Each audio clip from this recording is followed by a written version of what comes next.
Everyone, मी पल्लवी आणि तुमचं सर्वांचं माझ्या चॅनलमध्ये खूप खूप मनापासून स्वागत आहे. दिवसाची सुरुवात एवढी सुंदर झालेली आहे ना, की सकाळी सकाळी समोर पालखीचं दर्शन झालं आणि तुम्ही खालचा ब्लॉग बघितलाच असाल, तो ट्रॅव्हलिंगचा होता. आम्ही शिमग्याला गावी आलेलो आहे. तर आता आम्ही आमच्या घरी आलेलो आहे. आज आमच्या घरी आमचं ग्रामदैवत येणार आहे. तर सगळीच तयारी चालू होती सकाळपासून आणि अन्वी सुद्धा सकाळी लवकर उठली होती. ती छान असं दूध पित होती. तर असं घरी सुद्धा खूप छान अशी तयारी चालली होती. आणि आता शिमग्याचा सण सुरू झाला आहे आणि आपल्या कोकणात शिमग्याला खूप महत्व आहे. या काळात देव म्हणजेच आपल्या गावाची ग्रामदेवता गावात आणि प्रत्येकाच्या घराघरात येते अशी परंपरा आहे आणि या परंपरेत खूप मोठी श्रद्धा सुद्धा आहे. सर्व नोकरी करणारे आपल्या गावी येतात आणि सुट्टी नाही दिली तर नोकरी सोडून शिमग्याला गावी येतात, पण हा सण कोणीही चुकवत नाही. इतकं महत्व कोकणात या शिमग्या सणाला आहे. आज आमच्या घरी देव येणार होते, म्हणजे देव येणार आहेत. देव घरात आल्यावर देवाचं स्वागत, पालखीचं पाय धुवून आणि देवाची आरती करूनच देव घरी येतात. घरात आनंद, समाधान आणि श्रद्धेचे वातावरण असते. शिमगा हा सण नाही तर ती एक परंपरा आहे आणि संपूर्ण कोकणकरांना गावाला एकत्र आणणारा सर्वात महत्वाचा क्षण आहे. आज आमच्या घरी सुद्धा आमचे ग्रामदैवत श्री गंगेश्वर देव हे यांची पालखी आलेली आहे. तर घरामध्ये बघाल तर खूप छान असं वातावरण आलेलं आहे आणि आमची अन्वी सुद्धा मस्त नऊवारी नेसली होती.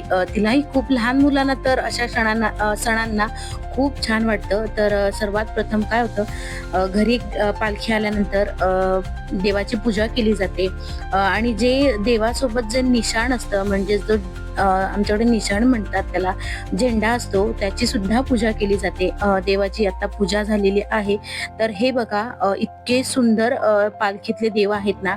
तर ह्या वर्षी नवीन असे घडवलेले आहेत देव, खूप सुंदर आहेत देव आणि 4 देव्या आहेत आणि या 4ही देवींच्या आमच्याकडे ओटी भरली जाते. तर एका देवीची सुद्धा ओटी भरली तरी चालते, पण आम्ही या 4ही देवींची ओटी भरतो. तर एवढे सुंदर देव दिसतात ना. खरंच देवळात आपण नेहमी जातो, पण या दिवसांमध्ये ना पालखीमध्ये देवांचं रूप जे आहे ना ते वेगळंच दिसतं, खूप सुंदर आणि खूप खुलून असं दिसतं.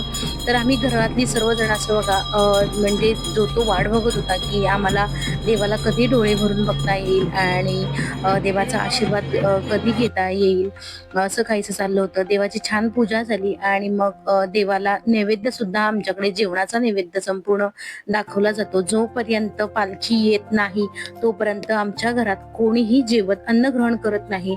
म्हणजेच पालखी कितीही लेट येऊ दे, 4 वाजू दे, 5 वाजू दे, पण कोणीही जेवत नाही. म्हणजेच ही पहिल्यापासूनचीच परंपरा आहे, ती आजपर्यंत कोणीच मोडलेली नाही. आणि शक्यतो आम्ही बाहेरचा नैवेद्य नाही दाखवत, घरीच करतो. बाहेरचा नैवेद्य शिळा असतो, त्याच्यामुळे जे पदार्थ गोड असतील ते आम्ही घरीच बनवतो. त्याच्यानंतर पहिली ओटी मी भरायला घेतली होती. पहिली ओटी ही देवीची मानाची ओटी असते, म्हणजेच ती ओटी खणा नारळाने भरली जाते आणि नंतर जे आपल्याला साडीने किंवा ब्लाऊज पीसने ओटी भरायची असेल तर ती भरू शकतो. पण पहिली ही ओटी, मानाची ओटी, ही खणानेच भरली जाते आमच्याकडे. तर मी दरवर्षी या 4ही देवींची ओटी पूर्ण भरते. एक ओटी भरली तरी चालते. आणि हा व्लॉग संपूर्ण आवर्जून पहा, कारण कोकणामध्ये शिमगा कसा साजरा केला जातो आणि देवाला गाऱ्हाणं कसं घातलं जातं.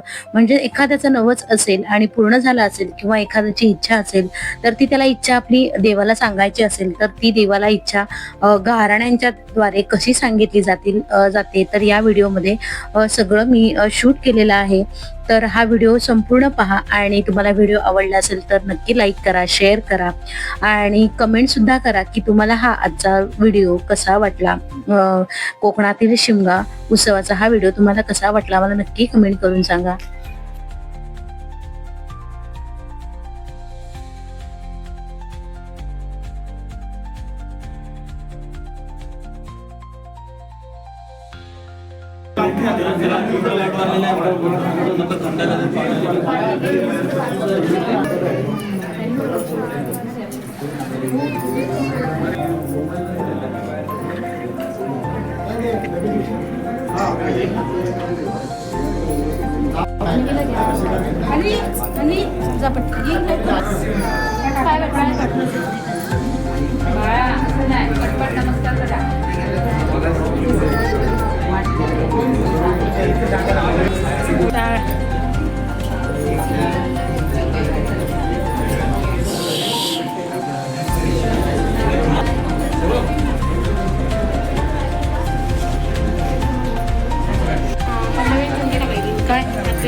काय रोज कोणाचं काय बोलायचं नाही.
ते सबस्क्राईब केलेलं नाही सगळं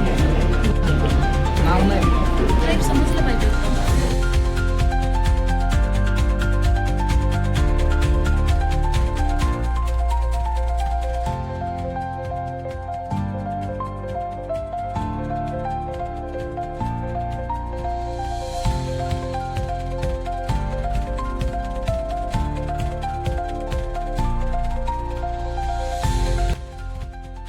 इथपर्यंत संपूर्ण व्हिडिओ पाहिलात त्याबद्दल तुमचं मनापूर्वक आभार.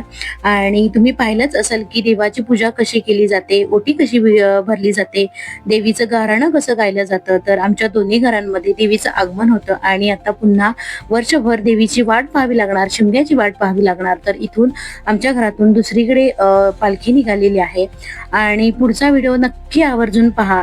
या दिवशी आमच्या घरी बाजूला देवी नाचवली जाते, सुंदर नृत्यातून देवीची पालखी नाचवली जाते. तर तो व्हिडिओ आवर्जून पहा. अशा भेटूया तर मग अशाच एका छानशा व्हिडिओमध्ये. तोपर्यंत बाय बाय.